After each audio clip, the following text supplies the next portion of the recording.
Wow, I'm not really intimidating at all. I No, wish. I think it's the mustache. Oh no, you think so? I don't think people can take you seriously with it. Then again, I don't know if I take you seriously without it either. True. Yeah. I'm at least slightly closer to becoming part of the village people now, 100%. so I've got that going for me.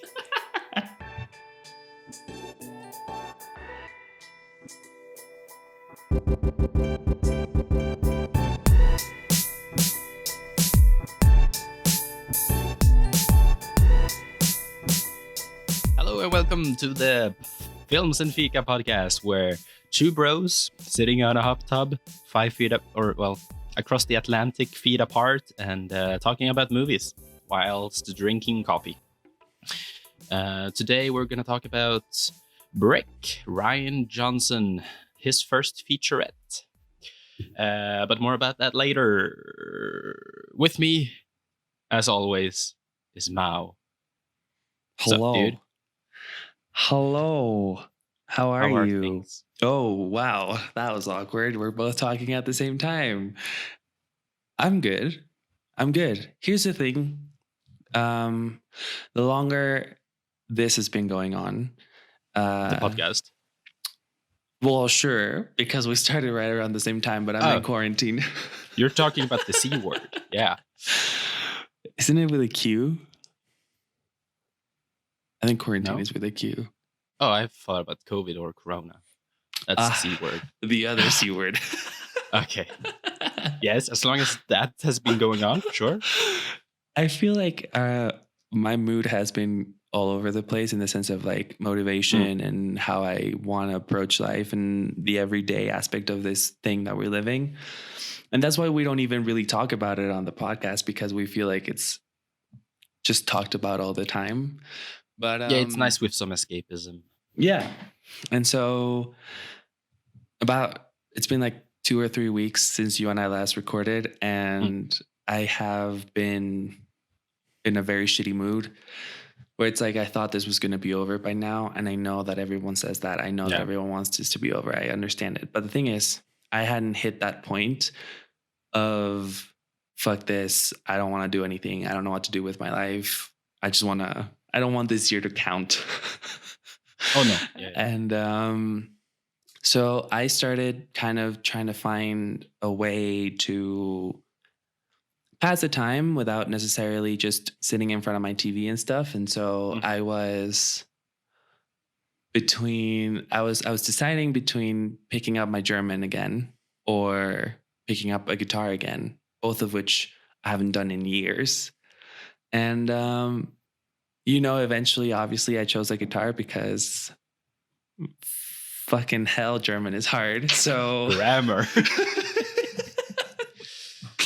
So I picked up my guitar again, and I hadn't used it, I want to say, in like 7 years. And I feel like when you start a new project, it's easy to go all the way in and then you kind of lose interest. Like, for example, for our podcast, one of the things that you and I really wanted was not to put money into it. So we use the microphones that we have, and we use our webcams, and we use the things that we have to create it. And then, if eventually it keeps growing, then maybe we can look into other type of stuff. So in terms of the guitar, I didn't want to like do a whole thing before I knew that I actually wanted to get back into it. So it took me like 3 days until I like bought new strings and, actually got some picks, because picks disappear. It's like they fall out of your hand and then they fall through this black hole of nothingness and you can never find them again. I still have a pick stuck inside of my guitar. It's so frustrating. Exactly. So I ordered the new strings, which I got them and I was putting them in, and I realized that I don't think I ever changed my guitar strings personally. I feel I know. And here's the thing, right? So I took guitar lessons from when I was 8 to when I was like 12. And I think the guitar had the strings changed like twice in that time. but it was my teacher who changed them. So when I get the strings and I'm like, yeah, of course I know how to fucking do this. I took guitar lessons, dude. So I'm sitting there and I don't know what to do. So I had to like Google it, and I watched a YouTube video, and obviously like everyone else in this society, after I watch a YouTube video, I'm a goddamn expert on anything. So I started changing the guitar strings, and then I finished doing it. It took way longer than it should have. But after I finished doing it, I noticed that some of them are, I don't want to say backwards because they sound the same, but they don't look flush. All of them on the neck. It's weird. And I thought it was hilarious just how kind of like they're unevenly spaced, or yeah, they're unevenly spaced. Not on the actual fretboard, because you know there's the little like pegs on the top of the neck. Sure. But coming up to that point. Yeah, but coming up to that point. Oh jeez. And you know, it's like I've been doing the thing. I've been relearning my chords, and I've been doing all this other crap, trying to self-teach myself again what I had already technically learned. And I discovered two things. First of all, I never properly learned guitar. I don't know what the fuck I was doing when I went to class, but I did not learn jack shit, like at all. And I realized that it's just because I never practiced when I was at home. Like I can't remember being at home practicing whatever they taught me in class. And I think it came down to the fact that I have a very low pain threshold.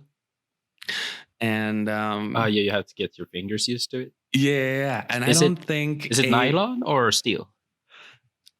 I think they're steel. They're steel because it's an electric guitar.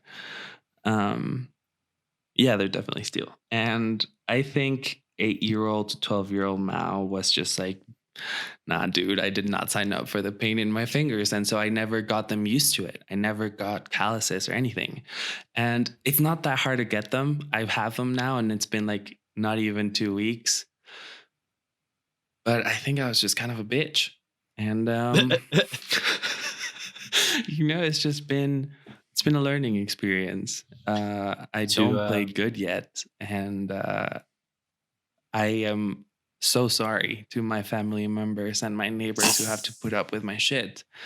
But, you know, yeah. To quote Jim Carrey from Yes Man, he's like, I've got blisters on my fingers. It's a real issue. But guitar is fun. I would like to say it's a good entry instrument, though. But once you hit the threshold from like novice to amateur guitar player, that's a pretty hard threshold to climb. You know, when you start going away from just simple chords, going into, you know, other things. I wouldn't know because I'm stuck at that threshold and I don't have the interest of continuing. Yeah, and here's the thing. I was talking to my dad about it because he was like, oh, you know, you're getting your calluses. You seem to be spending a lot of time playing your guitar and this and stuff. And I was like, yeah. He told me, he asked me if I was like into it in the sense of, you know, making it something other than just like a hobby. And I was like, fuck no, Dad. Fuck no. Do you know how much time it would actually take for me or anyone really to master an instrument? It takes years. It takes decades. And I just want to have like a little party trick from once in a while where it's like, play Wonderwall. Yeah, pretty much. And it doesn't make my angst of age better when I realize, let's see, when Billie Eilish, how old is she? She's like 18. She's 18 years old. 2001. Soon 19. It sucks, man. Like, if kids are that young and is able to produce like multi-million, she made the fucking track for James Bond. Very excited for that movie, actually. Dude, it's so close now. Tenet is gonna be released soon. 2 weeks. Yeah. Oh my. Maybe are we thinking of doing an episode on that? Well, I think we should. And to be completely honest, I'm gonna have to look into like what theaters are even open. Yeah, me too. I still think we should, though. I'm excited for like. It's not that I don't. It's not that I mind watching older movies. I just miss the theaters, man. I don't necessarily miss theater going as much. It's more like seeing new movies straight up, especially since I was so excited about. Yeah, this fall we had Mulan, we had Tenet, James Bond, most of all. Oh, and Quiet Place too. The Wes Anderson movie too. Oh yeah. Oh no, that got delayed. I didn't even realize that was gonna be so soon. Yeah, it was supposed to be September. I think you're right. Well, because it's Oscar season. Well, gearing to Oscar season. Yeah. Has he ever won an Oscar though? Wes? Feels like the wrong kind of genre movie. I think he was nominated. I think he's been nominated for stuff. Let me check. Possibly writing, I can see that, but I think directing, I don't see him winning an Oscar for that. No, I don't think it was directing. I think it was more like what's it called? Definitely his animation movies. Oh yeah, that makes sense. Isle of Dog then probably got a nomination. Yeah, and I'm sure Fantastic Mr. Fox got a nomination too.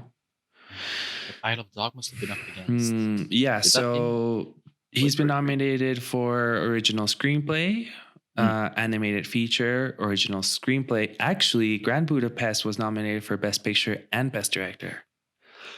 And then Isle of Dogs was nominated for Best Animation too. But he's never won though. Budapest is like definitely one of his best though.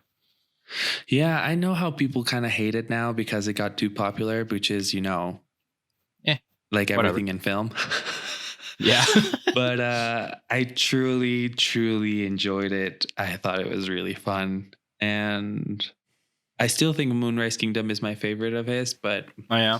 Oh, yeah. Well, I think Budapest. I haven't seen it at all as many times, though. So I'm not too sure what that means necessarily.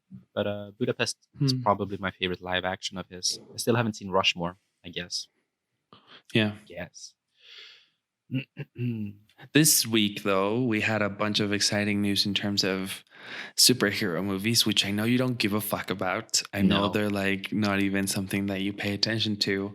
No, I have no idea, but do tell. Oh my God. Okay. So I'm not going to lie to you. I think the DC extended universe, or like whatever the fuck it is, like the equivalent of the MCU, but for DC Comics, it's not the best. It's not consistent. And like movies or shows though, because Gotham is pretty cool. I've only seen the first season, but I know that a lot of they're not in the same universe though, are they? No, I don't think they are. I think they're different continuities, and when it comes to their shows, some of them are good, some of them get bad really fast. It's just it's just not consistent. And in terms of the movies, I know a lot of people like Zack Snyder as a director, and he's very visual and all this other stuff, but I really don't think he did a great job in a lot of the things. And I know that some of it wasn't his fault, and I understand that. Yeah. But there's a lot of things. You're talking about Batman. Is there news on that? I'm talking about Batman, which looks fucking awesome. And also, I'm talking about the new Suicide Squad movie that James Gunn directed, because that looks dope as shit. And I feel, honestly, he should have been their first choice after they saw Guardians of the Galaxy. Like, he is the guy you want to direct your movie of a bunch of unknown people and turn them into fucking rock stars. And that's what he did with Guardians. And it looks like that's what he's going to do with Suicide Squad. And that is awesome. Since I don't follow these kinds of news because I'm still exhausted by superhero movies, do we know? Is it a complete reboot or a follow-up story? It's a complete reboot. Yeah. He's not continuing on Birds of Prey and the Marvelous yada yada of Quinn. No, he's actually, I think, here's the thing. I don't know anything about the story per se, but from what I understand, they're in the Vietnam War era. So it's not even like the same time. as these past movies. I can't really say because I haven't read the comics, but that's me neither. And honestly, I don't know anything about them, but I think the cast looks great. I think everything just looks really cool, and I think he was the best choice for it. But now onto the Batman. The Batman looks fucking amazing. And here's the thing: a lot of people were iffy about Robert Pattinson as Batman, and I get it because he's like Twilight Boy, and he's never been able to shed that image. But he's such a good actor. This is going to be his. Yeah, this is going to be his turn from that Robert Pattinson staple that he set as Edward staple would be. Yeah. And I think he brings a lot of interesting points to the table because he started making independent film after Twilight. He wanted, to work with very specific directors, and he wanted to do very specific character movies and all this other stuff. And now he's back with really, really big movies like Tenet, and he is in a Netflix movie with Tom Holland, and he made a Western with Johnny Depp, and also the Batman. And so people are starting to ask him, like, why come back to the big budget, big Hollywood stuff that you said you didn't want to do anymore? And he said something that I thought was interesting, and I kind of wanted to have your input on it because you and I watch more film than your average person.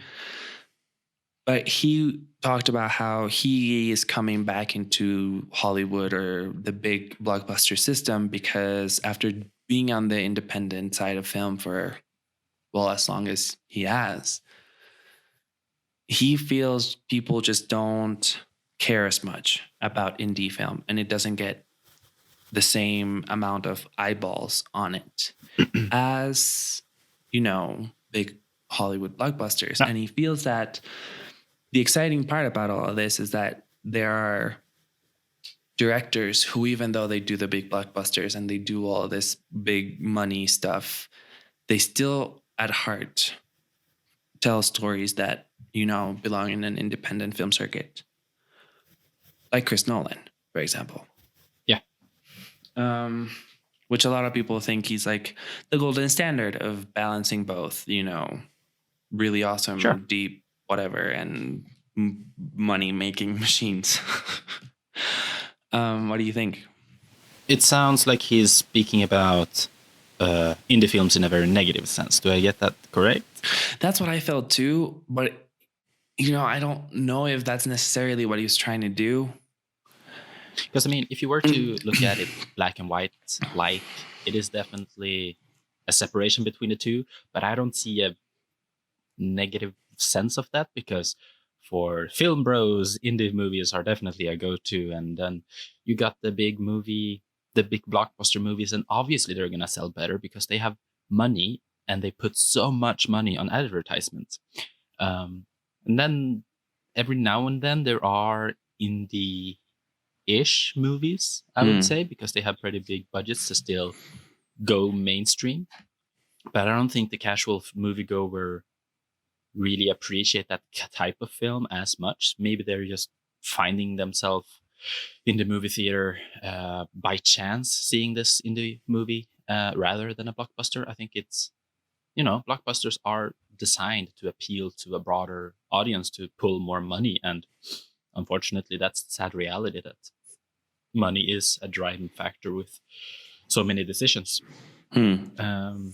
If Robert wants to play with both, there are definitely actors and even directors that do that. But I think that Robert, on the bigger picture, there is usually, directors like Wes Anderson that stick to the indie type of movie and do that and perfects his language within that target audience, maybe. And then we have Zack Snyder on the opposite side of the spectrum, who is very good at what he does for blockbuster type of movies. Yeah, I think it's like an old age debate. I really just, I wish it wasn't that big of a thing. And like, I get it. I understand that, film is such a thing in our society, and for a lot of people, it just comes down to escapism. And I understand that some indie films are just not that at all, and they're darker and they're a little bit more in your face about some things that you would want them to be. I get it. I don't know.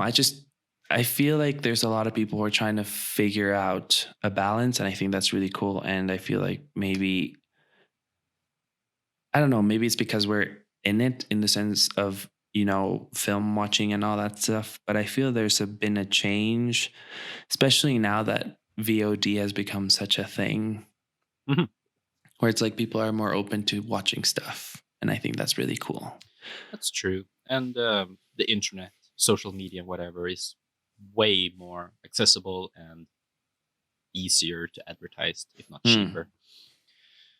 So there's definitely more people going to see indie movies than there were in the 70s. That's for sure. Yeah. How have you been, Algot? I am okay currently, but I'll tell you what I have been up to. Yes, please. I was visiting a friend, and this friend, Daniel, hadn't seen. Who's Daniel? Is his name not Daniel? I don't know any Daniel. Okay, sorry, I could continue. I visited a friend yes, like a few weeks ago, and that one friend hadn't seen the most recent Star Wars film. What's it called? Skywalker. Rise of Skywalker. The Rise of Skywalker. Yeah, yeah. Nor had they seen like the 2 movies following that up anytime recent, or like since they got released. So wait, what do you mean? Wait. Following it up? Do you mean no? Before that, I mean. Okay. So the original trilogy, they hadn't seen the last one. They had seen the first 2, like maybe once. So I'm like, yeah, we're doing this. We're me who have seen the last episode 9. Yes. Yeah. I mean, sorry, hold up, back up. Are we talking about the new trilogy or the original trilogy? The new trilogy. Okay, you said original. That's why I was. Sorry. Okay, to be clear, or not even. Basically, we sat down, and since I had seen episode 9, I kind of like, well, we can watch these movies and these movies because that would make sense to watch that movie. So we saw episode 1, or did we see 2 and 3? I think we saw no, we skipped 2 because 2 is stupid. Yeah, we saw episode 1, 3, 4, 5, 8, and 7 in the span of like maybe 1 week, and that was great. Honestly, seeing, I've seen the pre-sequels so many times before, but it was quite some time ago still. But most importantly, and this is a segue into the recommendations of the week, is all right. I mean, on a broader scale, if you haven't seen episode 7 and 8, I forget what they're called, so let's call them 7, 8, and 9. the new trilogy. If you haven't seen episode 7 and 8 after you saw episode 9, I do recommend seeing those 2 just to see how it ties up with each other. 7, 8, and 9, knowing let's try and keep it non-spoilery, but knowing what happens in episode 9 and how it ties together with especially Rey's family structure, it's kind of interesting. Whereas episode 8 naturally is Rian Johnson, who is the director of the movie we're going to talk about. Nice. I always saw episode 8 as my favorite of the trilogy. Now when all of them are out, I would probably say that episode 7 is my favorite one. J.J. Abrams is always, he has a special place in my heart. But when I saw episode 7 at first, I was like, oof, this is way too much fan service. This isn't gonna age well. Granted, it hasn't aged that well, but not as bad as I thought. So episode 7 is definitely my favorite of the new trilogy. And I think that episode 8 doesn't do too good. Not because of Rian Johnson, but there was definitely some conflict between the directors there and the decision. I feel like you and I haven't really spoken about Star Wars on the podcast because it is such a fucking red flag. Like if we wanted to go viral. Oh yeah.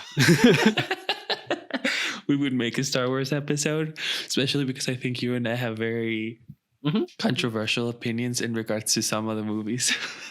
We spoke quite a bit about it on our own time. Yeah. Have you seen episode 8 and 7 anytime? So after 9? I haven't seen a Star Wars movie. Actually, that's a lie. I saw Rogue One about 3 months ago, which I think is a beautiful film. I think it's definitely underrated as hell. Would you add it to a Star Wars marathon? Yes, for sure. I would. I think I would like to try it out and see how it feels. It's just such a cool story, and it is it's so well made in terms of the direction, in terms of the action. The characters, I think, are really cool.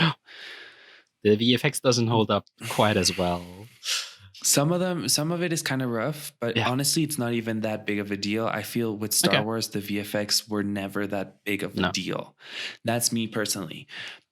Obviously, I mean, they were a big deal because they're a big part of the movie. I meant the fact that some of them don't hold up is not that big of a deal. Especially because you and I grew up in a time where we saw the already altered versions of the movies from George Lucas once he was like, oh, computer generated imagery is the thing. Let me go back and fix everything. And he just ruined it. But I think, so yeah, so I saw Rogue One a couple of months ago. But I haven't seen like anything from the Skywalker Saga since episode 9. And I'm not going to lie to you. My problem with episode 9 is that it feels like it's a movie that was made by a whole bunch of people.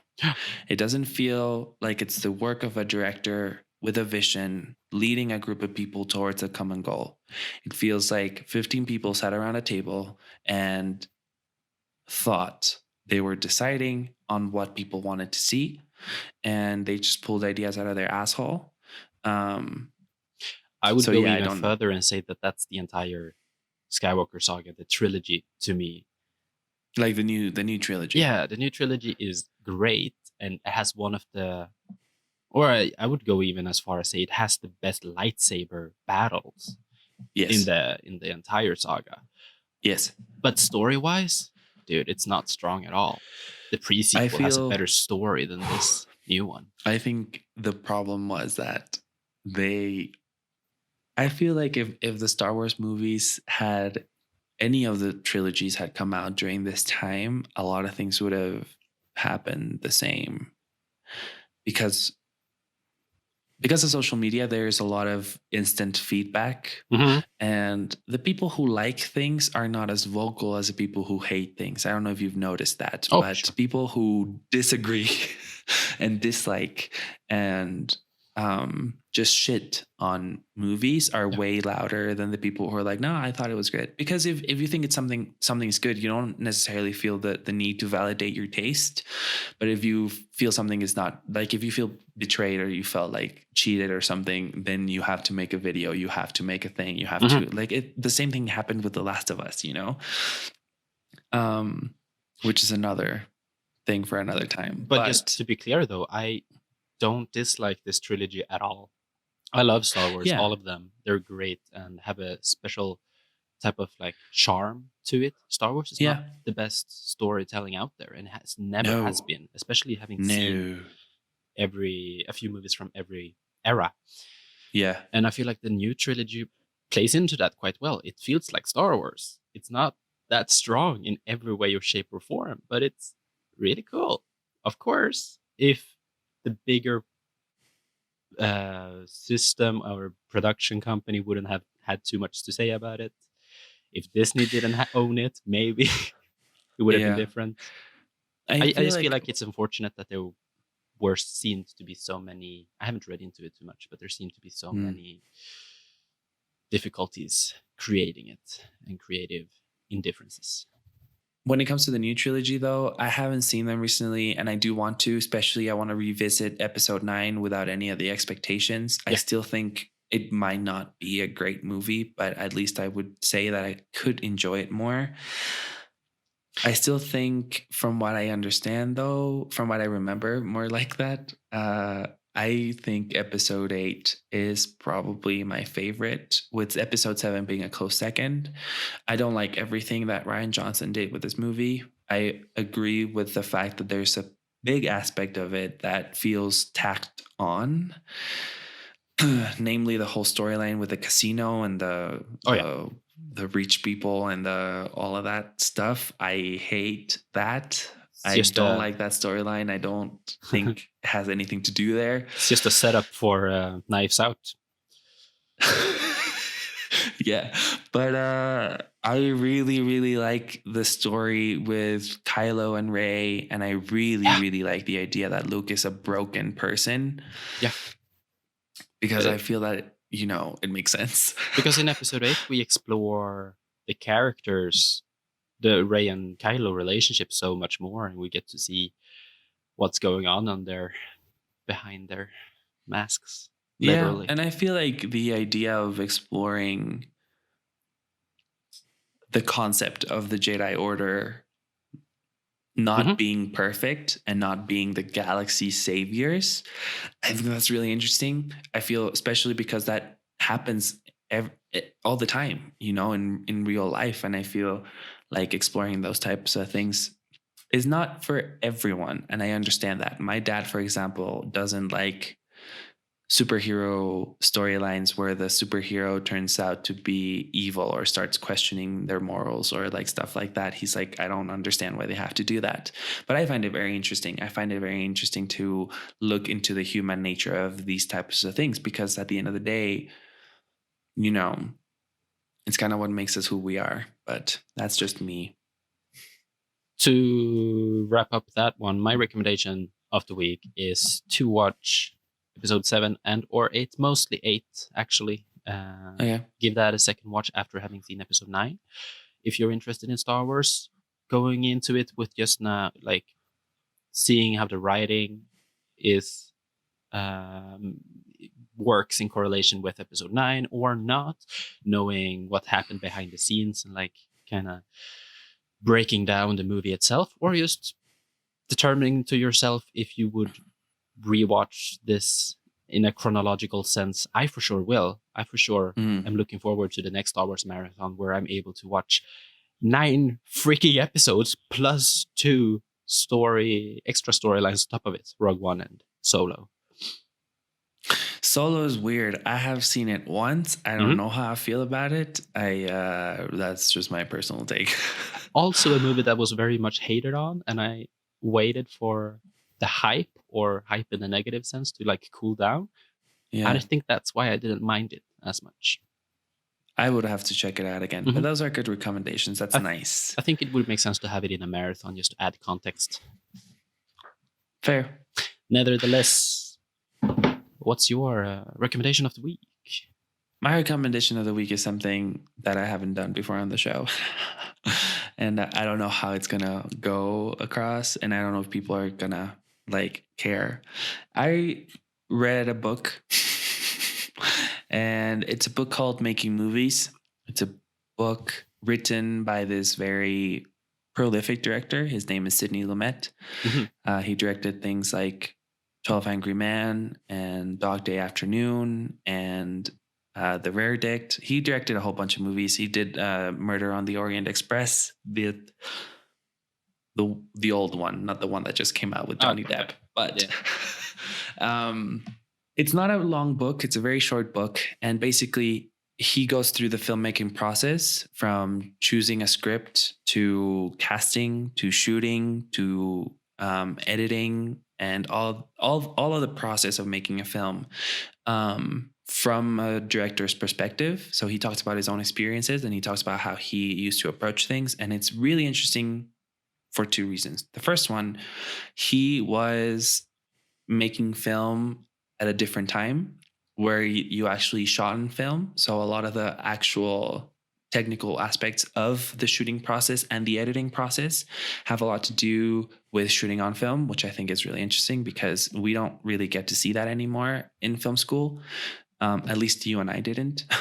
I don't know other film schools, but that's how it is. And And on the other side of it, there's something really, really cool about someone who a lot of people consider a master at his craft, explaining to you their thought process and how they got from point A to point B to point C, and how he, for example, dealt with, an actor not giving him what he needed for the scene, or with a studio head being very pushy, or with lack of time, with lack of budget, how he dealt with the idea of shooting a movie and halfway through shooting noticing that this movie is not what you thought it was going to be, and that it's not working, that the script is not as good as you thought it was, that you have 8 more weeks of shooting and for a fact this movie's not going to work, and the only thing left to do is trying to be as professional as possible with everyone else, because at the end of the day you are also responsible as a director of morale and of leading these group of people towards an end goal. And I just thought it was really interesting, and I think he went from directing low budget movies to making really big studio movies to doing independent film. So like he's been all over the place, and I think it's cool to hear the different stories that he has. And it kind of relates to Brick, which is a movie that we're talking about today, because I feel Brick does a lot of things really well. And so, yeah, I thought it was really fun. It's a quick read. It's not super technical, so that anyone who likes film can read it and understand it.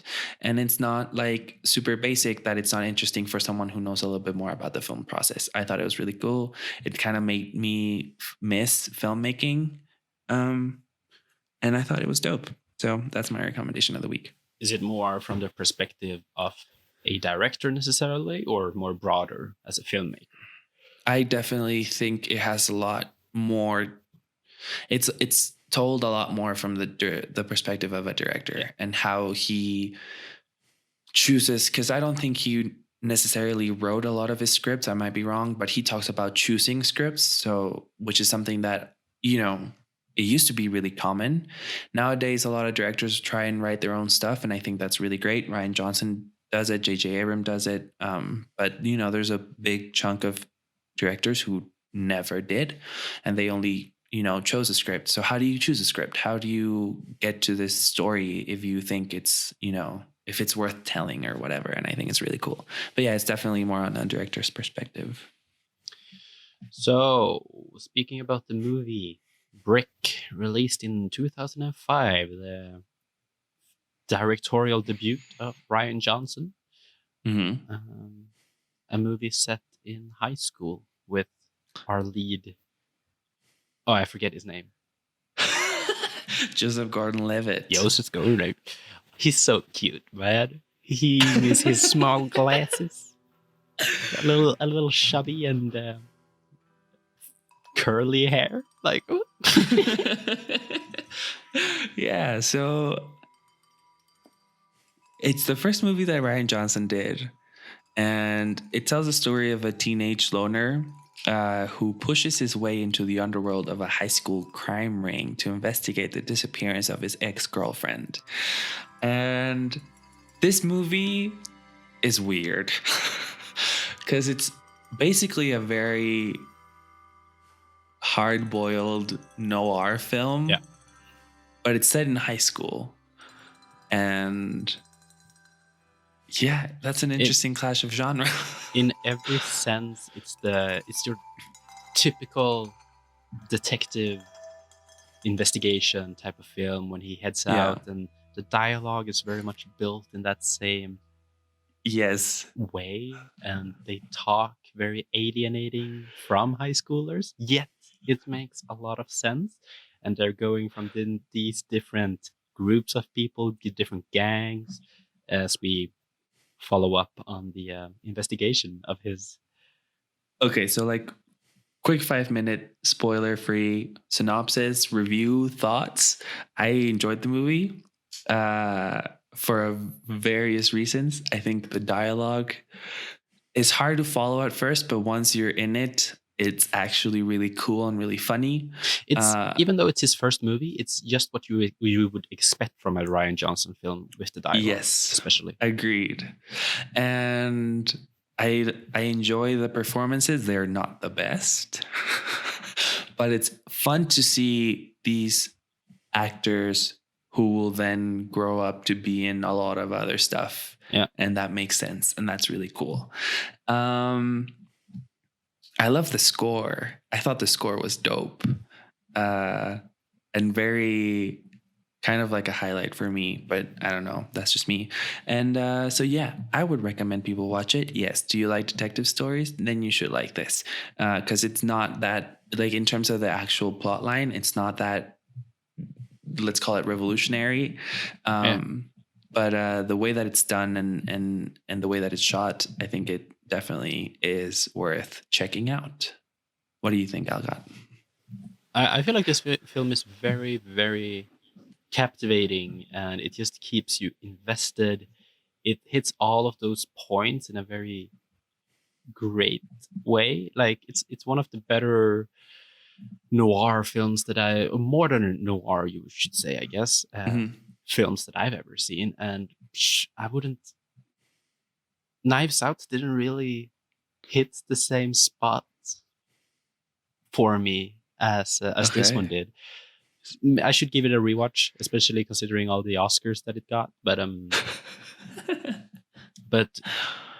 seeing this one different from Knives Out, to me personally, this one was way better, and I absolutely love it. I love the way, or like the how they are playing with the high school atmosphere and world that they live in, yet it's so distant from that, yet it makes so much sense. It's very amazingly crafted. So as a filmmaker, this one is a must watch, definitely. Okay. It's dope. All right. Love it. Yeah, I think so too. All right. So this is your official spoiler warning, and we're going to get into it. It's a mystery, so really go watch it. Like, it's worth checking out. I thought it was a lot of fun. So go watch it and then come back and hear us talk about it. And, let us know in the comments what your favorite murder mystery movie is. I think there's so many of them that it would be interesting to know. The movie starts with the shot of somebody's hand in the water, presumably a corpse, by the way that it's shot and the way that it's arranged. It's probably a corpse. And then we kind of go back in time, see the same person with the same bracelets, put a note on inside Joseph Gordon-Levitt's locker. So he goes to a payphone, which, I mean, those were a thing. And he goes to a payphone. He gets this phone call. It's his ex-girlfriend. She's kind of freaking out. She's not making a lot of sense. And then she feels like she's in danger, right? And we kind of get that feeling. And she's trying to maybe not ask for help, but she's definitely in a state of mind where she doesn't really know what's going to happen. And then she hangs up, and we don't really know what's going on. And so we start following Joseph Gordon-Levitt, and his character is kind of like the loner, kind of smarter than everyone else type of high school kid who feels he's better than the rest of them, but he also just kind of wants friends from time to time, I feel. You know what I'm saying? He doesn't definitely have a big social circle and knows everyone, yet he doesn't click with anyone. He doesn't get with people. So he's probably clashing with them in one way or another. Yeah. So he starts looking for his girlfriend, and this is kind of where the parallels to a noir film starts showing. He is basically the lonely, hard-boiled private detective that doesn't give a fuck about the police. He thinks they're stupid. He thinks he can do a better job than them. And he needs to find her and tries to kind of connect the dots, because he and like they're not a couple anymore. So he doesn't know what she's up to, and he doesn't really partake in school life. He eats lunch behind the school. He doesn't really have a lot of extracurricular activities.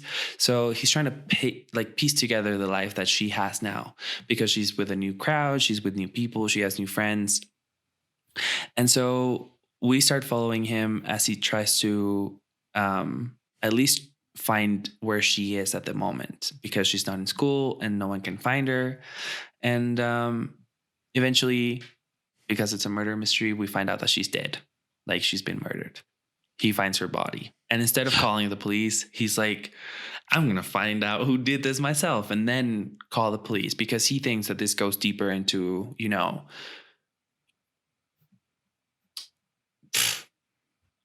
he feels this goes deeper than just the person that killed her. He thinks there's someone bigger behind all of it. And, you know, it makes sense, because his girlfriend was a junkie, or his ex-girlfriend was a junkie, and she had connections in these like underworld crime ring within the high school. And I thought that it kind of sets up the movie really well. Yeah. I mean, he basically goes off a few key words that the ex mentions on the phone call, that being brick and pin. Was there a third one? I think pin is a big one. Pin and brick for sure. And so he goes and talks to his best friend, whatever you want to call it, as you said. They hypothesize what brick might be. Like, is it just a normal construction? Brick, is it straight up drugs or whatever? Pin, of course, could be something along the lines of kingpin. If brick would be a drug, then that would make sense, that a person at the top of the hierarchy. And he essentially has this guy as his right hand throughout this investigation as he goes on, trying to figure out what happened or who murdered his ex, as he's still kind of hurt by the relationship, hey?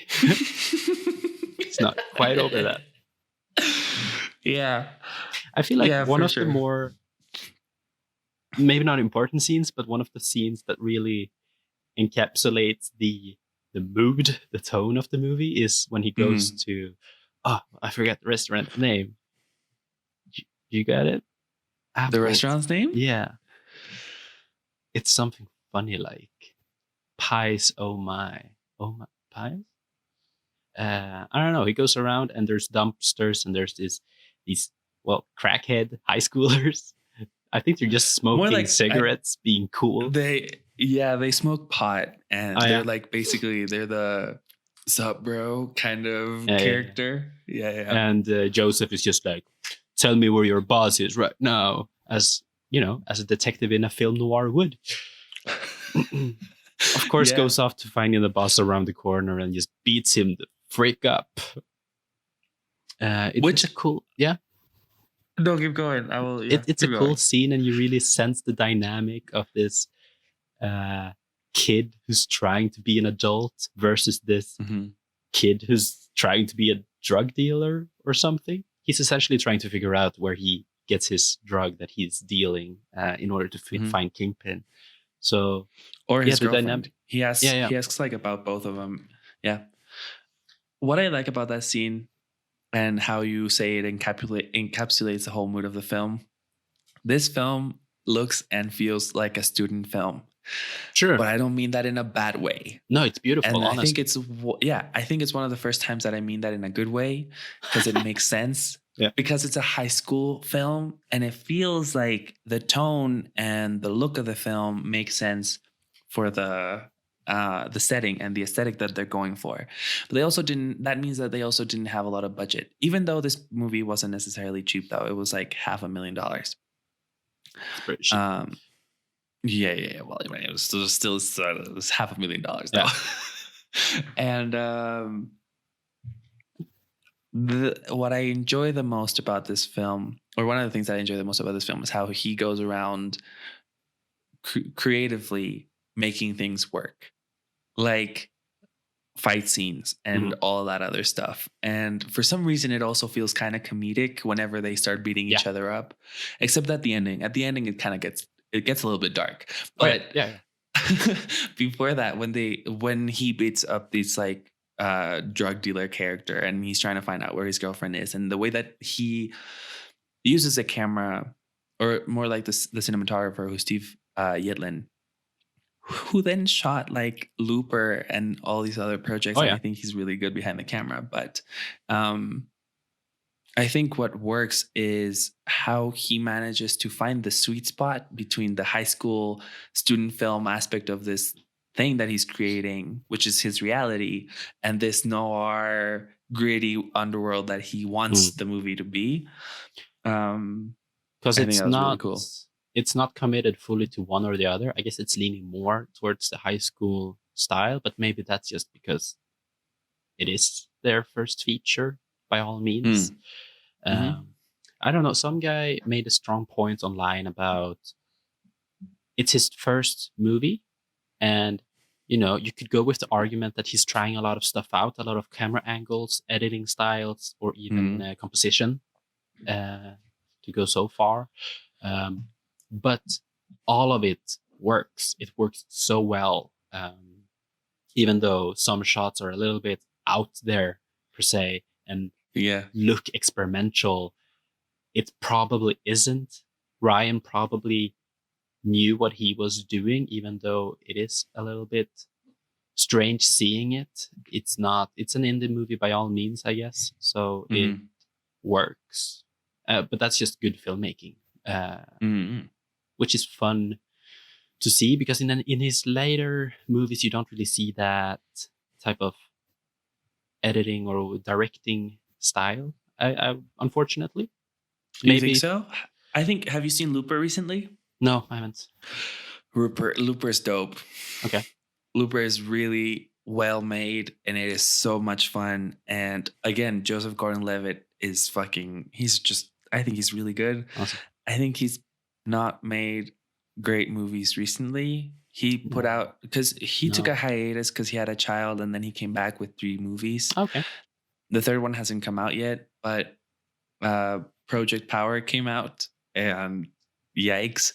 And he did a movie with Amazon Prime called 7500, and he's probably the only good thing about that movie, because he basically carries it. The movie otherwise is kind of a boring snooze fest. I'm sorry, but I feel like anyways, Joseph is a difficult actor.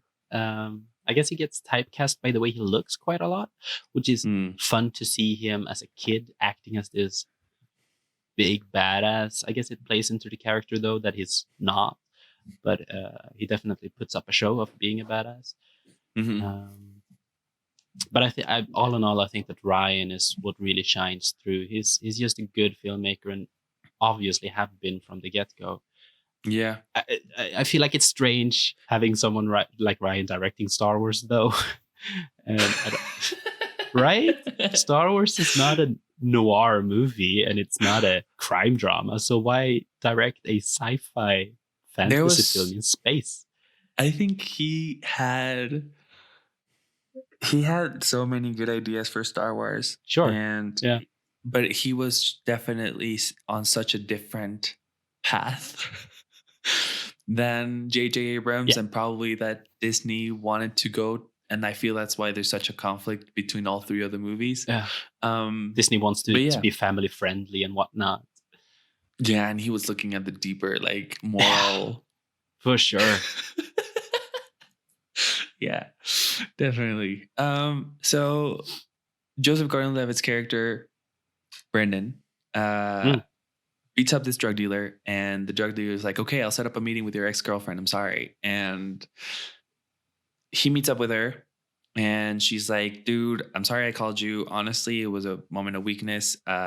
You and I are done. I don't want you to get involved with this. I don't want your help, because last time you helped someone ended up in jail. So we get these like small hints that something like this has happened before, in the sense of him being a detective, a difficult person. That too. And I feel like, because he embodies this character so well, this like supposed private detective who has slept around with some women, and how he actually fell in love with his ex-girlfriend, and how she broke his heart, and that's why he's broken as well now. And it's just so very nicely crafted within it. So obviously, because he's stubborn as fuck, he doesn't let up, and he steals her notebook and finds out that she's meeting someone at I think it was midnight or something like that. And so he goes to the meeting and finds her corpse there. So she's dead now. So we're officially caught up with where the movie started. Yep. And this is where he goes back to his best friend and he's like, I'm going to go off grid. And because it's 2005, he doesn't have a cell phone.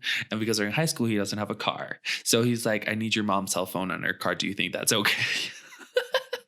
And that's kind of where the contrast is between these two worlds, right? And the comedic aspects plays into that. And I think that's very conscious in every way. You got this other scene when he's literally at the dinner table with this big boss guy, and his mom is in the background like, would you like something to drink? Maybe milk? Oh, we don't have milk. We have orange juice, country orange juice. Would you like that? So I think it's very conscious how they plant this, mostly in the dialogue, of course. Comedic aspect of them being high schoolers, and it have a very good balance of bringing you back to reality whilst taking you out of it with the very heavy themes, as well as straight up noir setting.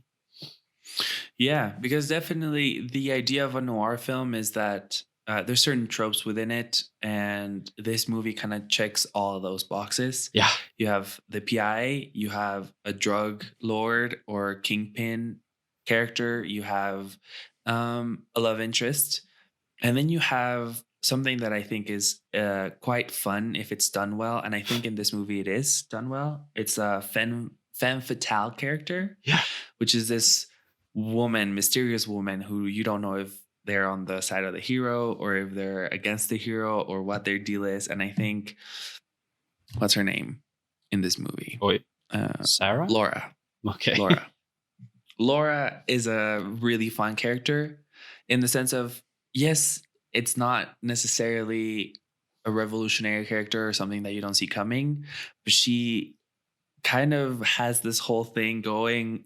The actress decided to play it with like a very raspy voice, like in the 1930s, 1940s movies. And I thought it was really cool. And so we get introduced to her as Brendan's ex-girlfriend's new friend.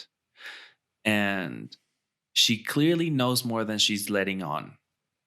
And Brendan from the get-go doesn't trust her fully at all. Mm-hmm. And you see that in the dialogue that they have and their banter, and how he is so... Here's the thing about Brendan. Okay. I think he thinks everything through, but we are not privy to that up until he does it. Yeah. Right? For us as the audience, we just watch him go up to the biggest dude in high school and beat him the fuck up. Yeah.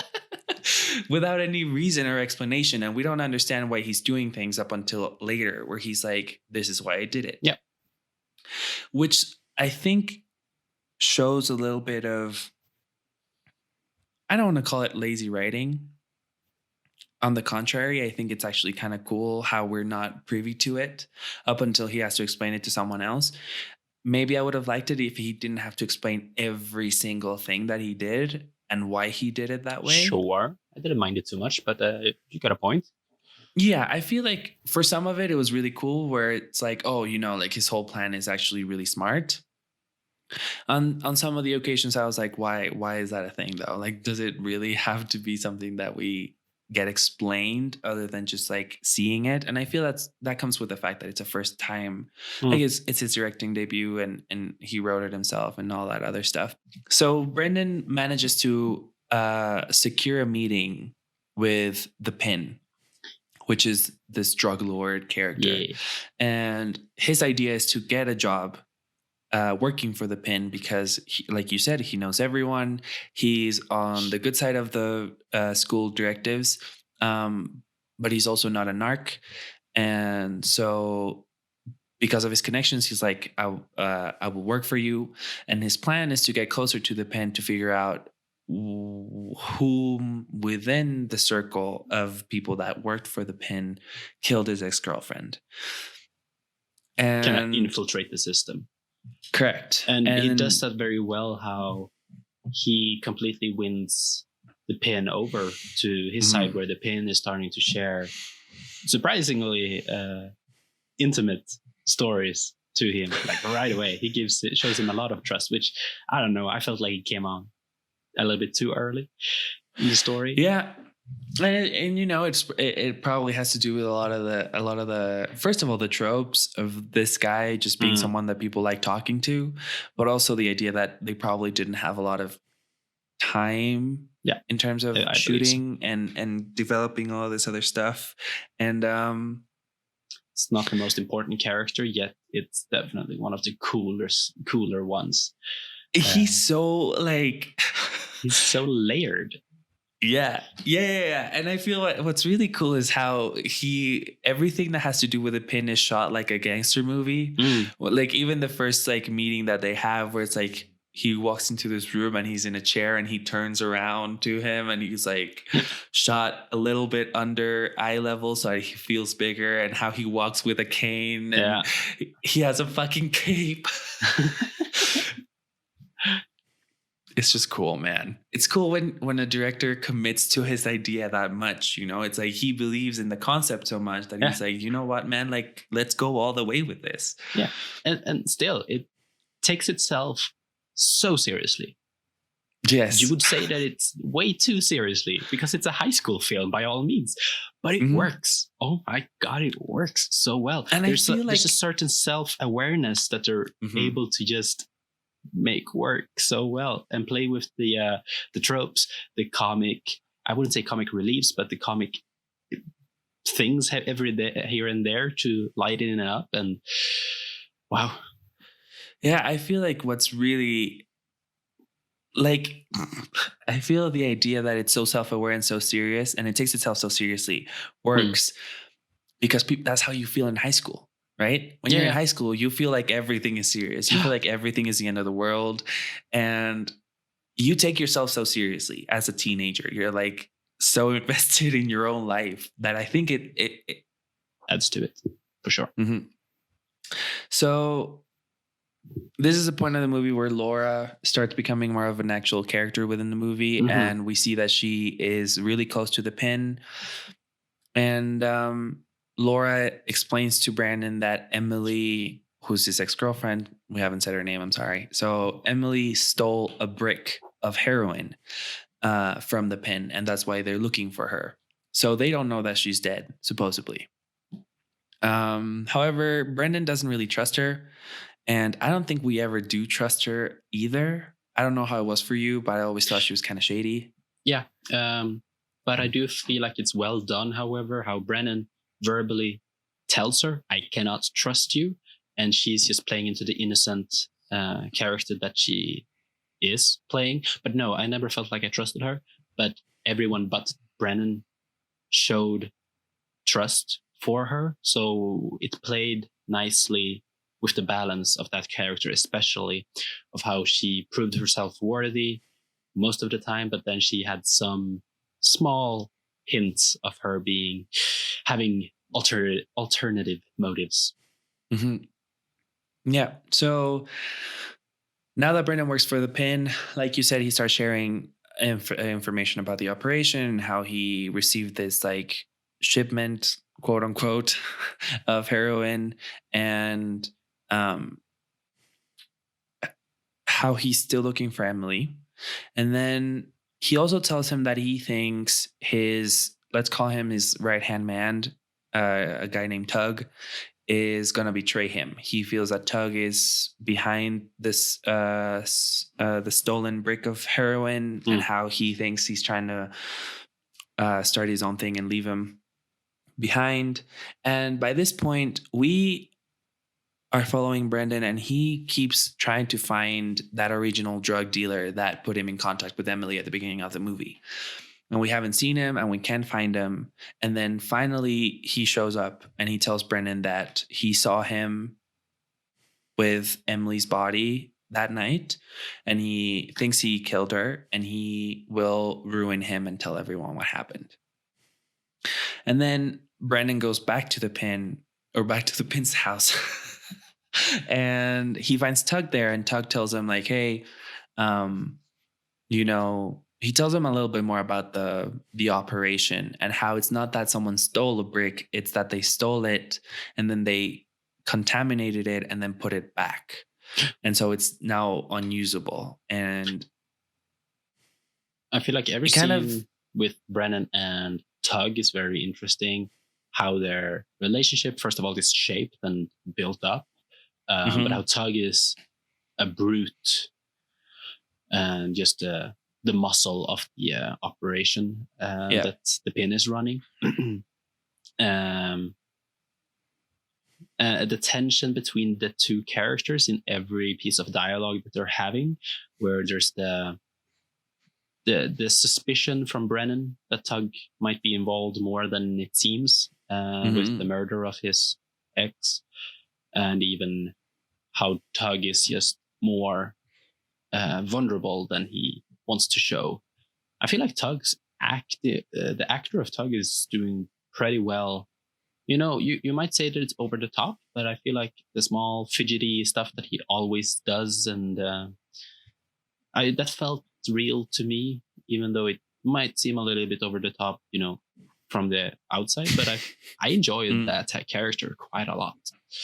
Yeah, for sure. And even though the movie's set in high school, there's still darker themes to it. The whole aspect of the drugs and murder are pretty heavy throughout. And once we find out that the heroin was contaminated, we also find out that one person was forced in some way to try it so that they could see if it was contaminated. And this person kind of OD'd and is in a coma, and he's kind of like the first piece of the puzzle. And then, Dode, which is this drug dealer character, calls up the pin and he's like, hey, I have information about where Emily is. I know someone in your operation is involved with this whole thing. And then that's when we also find out that Tug was Emily's new boyfriend. Yeah. And that scene is cool though. Yeah, exactly. Go on. That's what I wanted to talk about. Oh, for sure. So they decide to meet up at the very location where Emily was found and also hidden by Brennan. And so, what's his name? Doug? Dode. So Dode is there with the kingpin. Brennan arrives later, and the way it's shot is that Tug is behind Brennan in the background, like again fidgeting with some grass and really is flexing all that he's able to in his little tank top. Dode is revealing more and more about who the person who in Pin's gang is and more isn't trustworthy. So Brennan, from the perspective of Brennan, that we the audience are within, we're definitely certain that he's going to reveal that it was Brennan that murdered her, etc. But then, essentially, as the tension builds up, I think they go to complete silence, or even they cut away to a shot of the water running for quite some time, holding it, and then Tug just leashes out and attacks Dode as he triggers the fact that Emily had a kid inside of her, or however he phrases it. But yeah, she was pregnant, supposedly by Tug. Also, the way that it's shot, like you said, it's kind of like that thing in The Silence of the Lambs,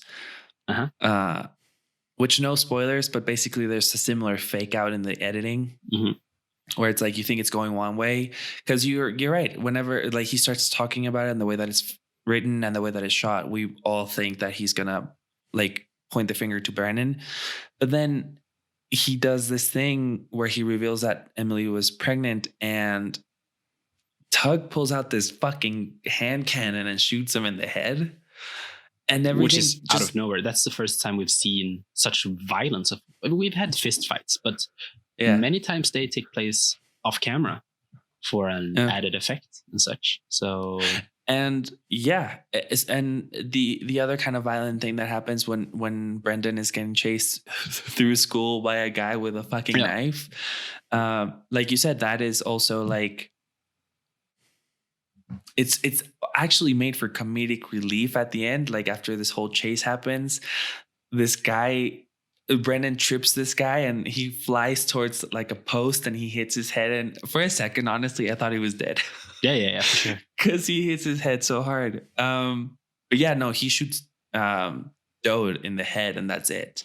But Brendan is left with this, by this point, his body's pretty beat up, so he passes out. But I don't remember if it's because Tug hits him or not.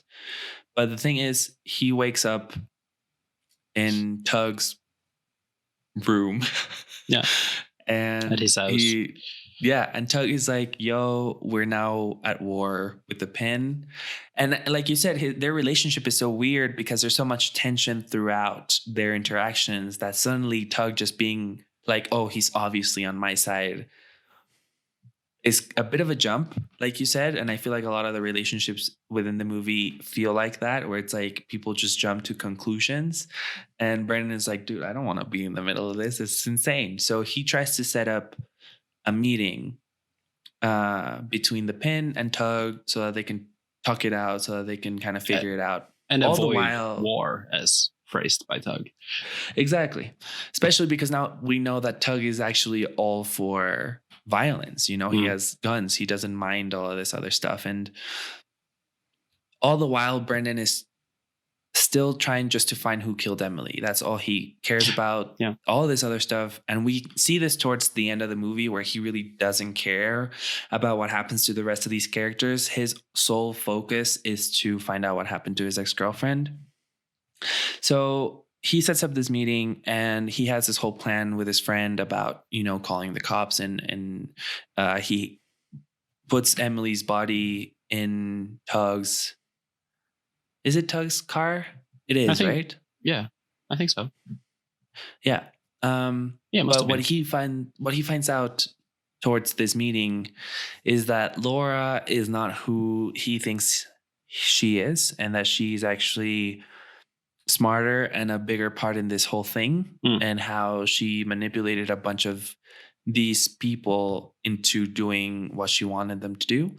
And I think the way that he finds out is so cool. He finds out through the brand of cigarettes that she smokes. And that's kind of when he makes up his mind and he knows that Laura is kind of behind a lot of the things that have been going on. Oh yeah. She has a bigger hand in all of it. Yeah. So he goes to the meeting fully knowing that, shit's gonna go down. And I feel this is very well crafted because of the budget and because of the restraints that they had as production. We know that big things happen. We know that people die. We know that, all this stuff happens, but we're not privy to it. We don't see it explicitly. And I think it's handled very well in the editing and the sound design, the gunshots, the fight that breaks out, how everything happens. And what I like a lot is we see Joseph Gordon-Levitt's character, Brendan, really showing his colors as I don't really care what happens between these two. I'm trying to find what happened to Emily. Yeah. Because Tug and the Pin start fighting each other to the point where one of them might die. And what Brendan does is he kicks the gun towards them, fully knowing that, the Pin's probably going to die from that.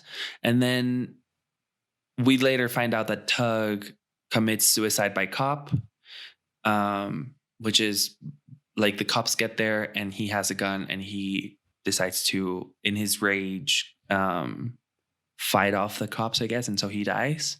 And I think that's not an easy sell. A lot of people would find that despicable and a lot of people wouldn't see the point between having your hero do that. But I thought it was really interesting and I thought it was handled really well.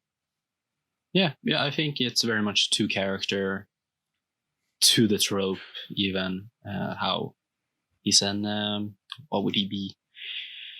A neutral. I'm thinking of D&D now. He's very much not your superhero that's good all the way through. He's rotten and stuff, and he has issues. Very selfishly so. Yeah, he kicks it in and commits to the plan that was about to derail completely, but he manages to escape just as the cop cars arrive to the building. Yeah, and everything falls smoothly, and the gangs are wiped out, erased, essentially.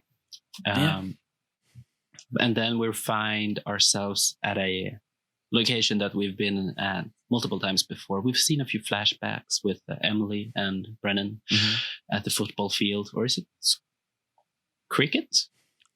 It's a football field. It's a football field. Yeah. They're American now, God. They don't have cricket there. not in a public high school scenario. It's I'm trying to visualize it. It's not like baseball in the background or something. No. Whatever. I don't think so. I don't know. Yeah, we see Laura there. And you see, I feel like up to this point, I don't have any issue with it, but when I watch crime dramas, I normally make up my own idea of who the murderer is before they reveal it. And that's just the way I watch crime dramas, I guess.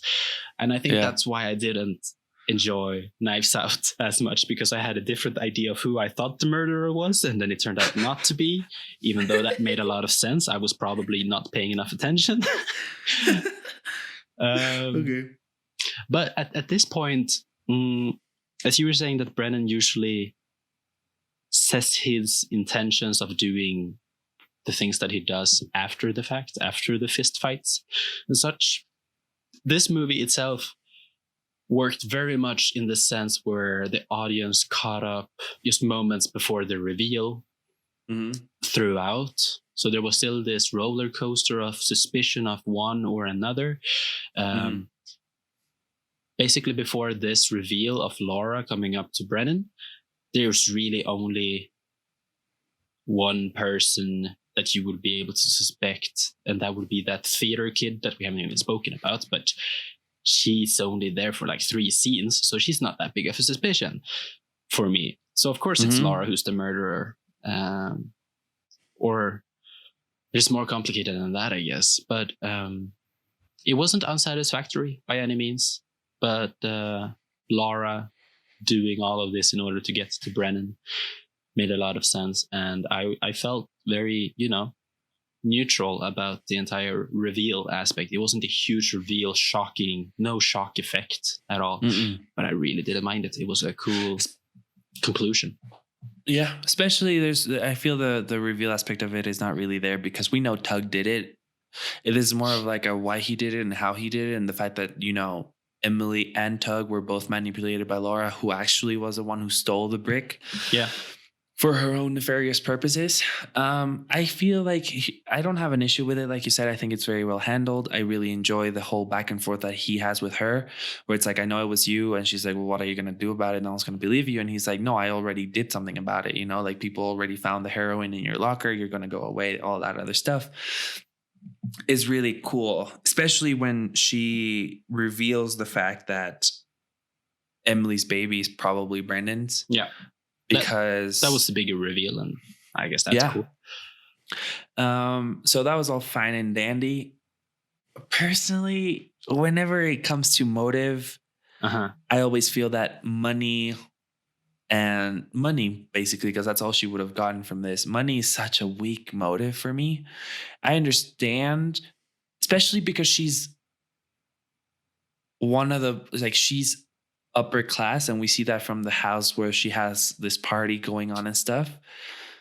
So I don't understand why money would have been a motive for her necessarily. Well, to me, her motive was more to be able to get with Brennan, actually, because all throughout the movie she's trying to flirt him up and smooth him up, and is actually succeeding at the end there to an extent. I mean, Brennan is very emotionally unavailable at that moment. But that's my understanding that she is straight up jealous, and she says something along the lines of like, Emily wasn't the only one knowing that you ate lunch behind the school building and such. So I understood it as Emily wanting to get with him in a very nefarious way for sure. But okay. So you saw it more as like romantic, she was trying to driven get with Brendan. Okay. And just like take Emily out of the equation properly. Yeah. Because he wasn't over her at all, as we knew. Yeah. That's my understanding. All right. I haven't seen it that way. I like that. Okay. Alrighty. So that was Brick. Any closing thoughts? Anything you want to talk about? Anything that stood out to you that we haven't mentioned? Oh, yeah. That you would like to touch on? Yes, there is this one thing. So editing is something we briefly spoke about. There is this specific scene, or the second scene with Tug, when Brennan is approaching his car and Tug is there driving off, but then Brennan throws a rock at him. So Tug walks up to him and punches him. I'm forgetting that scene incorrectly, but basically Tug punches Brennan. That's the thing when he's trying to. Yeah, when he's trying to get the meeting with the pen. Yeah. Yeah, he's just trying to stir the pot. Once Tug is walking up to him and raising his fist, punching Brennan, you get this cool ass. I think there's a slight dolly zoom. Do you know what I'm talking about? But it's very choppy and instant. Similar in different scenes when there's fist fights, there are hard cuts with every punch. We don't see very many punches. We see a lot of action taking place off screen, as we said. But there is this one shot from Brennan's POV when I think it is Tug that time also, when he just punches him multiple times and you cut away to the sun, and it's very janky, rough on the edges, the editing. Yeah. Which I enjoy, and it works, but it also adds to the entire, student film aspect of it in a way. And if I dare say it, being so pretentious as it's kind of French New Wave, like with the jump cutty editing. Yeah. I'm not sure if it's necessarily that, if it's consciously inspired by French New Wave, or if it's just a way of getting out of it. But there is quite a few jump cuts. Do you think that's something that they realized in the editing room, like, this shot is way too long, we need to jump cut to proceed, or that it's a stylistic choice from the get-go, even when they were filming it? I think it's a stylistic choice. More so because of the restrictions of having a tight budget than necessarily him, wanting to do it that way. Because I wouldn't be surprised if they just originally thought, oh, this is going to be a long take for like 3 minutes and it's going to be cool. And he's just staying there by the payphone as the truck rolls up. And the editor what? That's also fair. Yeah, right? But they do it so consistently. So I doubt that it's solely that. It could be a mixture of both. I think you and I have both been subject to the idea of like, oh, this is a really cool long shot, and then you're in the editing room and you're like, oh wow, no, like cut this shit up. But I feel the thing with the editing is that it caters to the idea that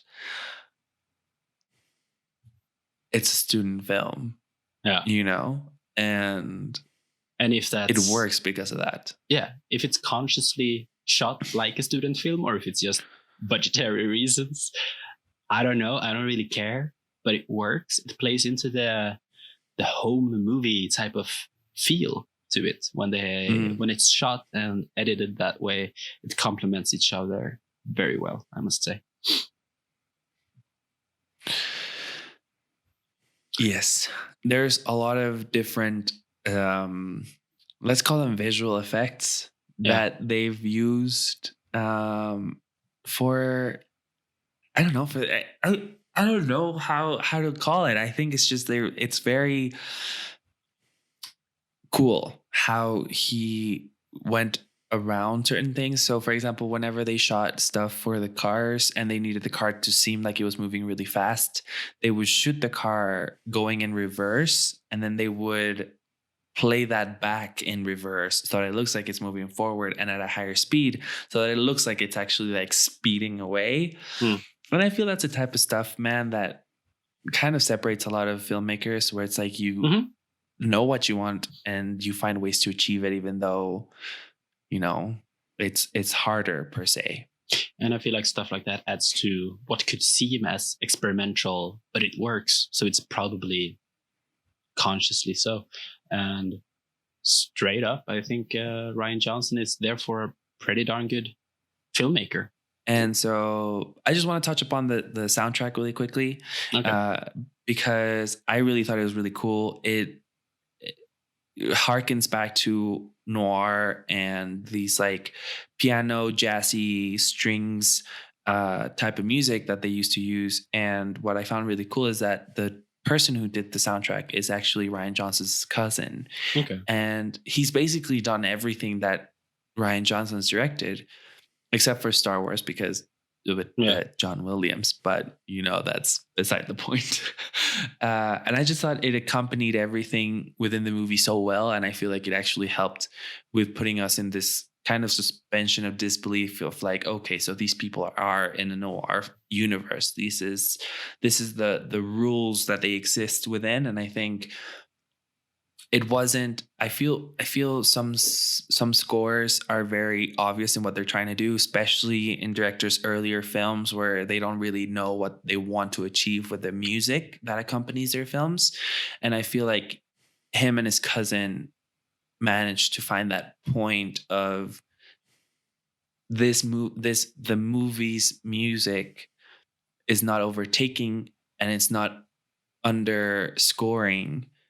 It's actually just there to create atmosphere as well. Yeah, it's complementing. Yeah, just as much as the dialogue. And I thought that was really cool, for sure. And I feel like it's also modern enough. It's not, you know, your typical jazz that you might be tempted to use in a film noir. It is a modern version with the same feeling, as well as there are quite a few scenes like the chase scene for one, the opening sequence where there's no score at all, and they're committing to just very few sound effects to complete silence, which is bold, but if done right, works very well. I agree. So with that, I think our cup of coffee's over. Our conversation's over. What are your closing thoughts, your rating? And tell us about it. I think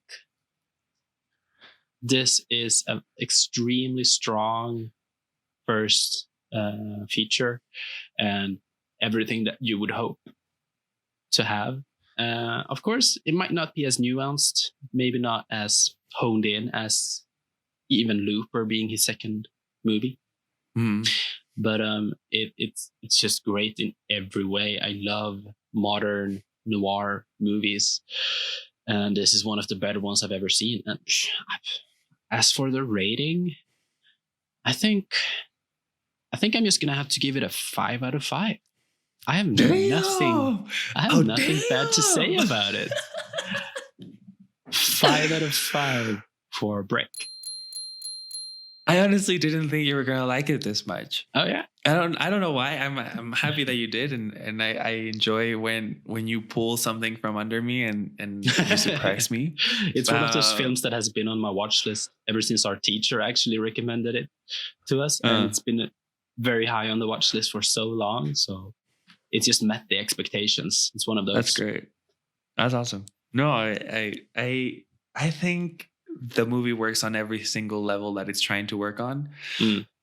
And like you said, there are things that like you and I try to rate movies as much as we can in the sense of what it set out to be, what it is, and taking in the context of that. And yeah, I think you're right. I think this movie does that. And I think it's really well thought out. I think it's really well crafted. I think realistically, he did what he needed to do with what he had. And it's a great feature debut. And I really enjoyed it too. I'm not going to give it 5 stars just because there's there's stuff that I would it's not that I didn't like it. I just don't know if it's a 5-star for me. It's definitely, it comes down to rewatchability. I don't know how much I would rewatch this film. And all that other kind of stuff. So I think I'm going to go ahead and give this a movie a 4 stars out of 5. I really do like the music, and I really do like the visual language and what he's doing, mixing these two genres that don't usually or ever go together. Yeah. And like you said, I think neo-noir films or modern noir films come up from time to time, and some of them are really, really good. And this is definitely one of them. And I think people should talk about this more and should watch this. And share it as much as they could, because it's definitely worth checking out. Dopeness.